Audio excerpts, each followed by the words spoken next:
প্রিয় মুক্তিকামী ছাত্র জনতা, আমরা দেখতে পাচ্ছি যে আমাদের এই অভ্যুত্থান এবং বিপ্লবের পরেই দেশে অরাজকতা নাশকতা করছে ফ্যাসিস্ট এবং তাদের দোসররা। আমরা দেখতে পাচ্ছি যে বিভিন্ন জায়গায় এখন গোলাগুলি চলছে, মন্দিরে হামলা হচ্ছে এবং নাশকতা ও লুটপাট করছে।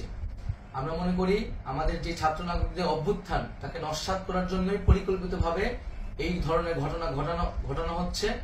আমরা মুক্তিকামী ছাত্র জনতাকে সজাগ এবং সতর্ক থাকতে আহ্বান জানাচ্ছি এবং আমাদের যে অন্তর্বর্তীকালীন সরকার, আমরা সেই সরকারের যে প্রস্তাবনা 24 ঘন্টার সময় নিয়েছিলাম, জরুরি পরিস্থিতি মোতাবেক আমরা এখনই তার একটি রূপরেখা ঘোষণা করছি।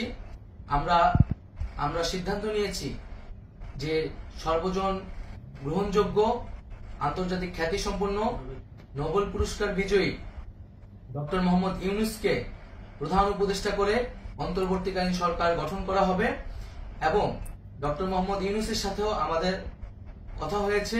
তিনি ছাত্র জনতার আহ্বানে বাংলাদেশকে রক্ষা করতে এই গুরু দায়িত্ব নিতে সম্মত হয়েছে। আমরা সকালের মধ্যেই আমরা এই সরকার গঠনের প্রক্রিয়া দেখতে চাই। রাষ্ট্রপতির কাছে আহ্বান থাকবে যে দ্রুত সময়ের মধ্যে ডক্টর মোহাম্মদ ইউনূসকে প্রধান উপদেষ্টা করে অন্তর্বর্তীকালীন সরকার গঠন করা হোক এবং এই অন্তর্বর্তীকালীন সরকারের বাকি সদস্যদের নামও আমরা সকালের মধ্যে ঘোষণা করব।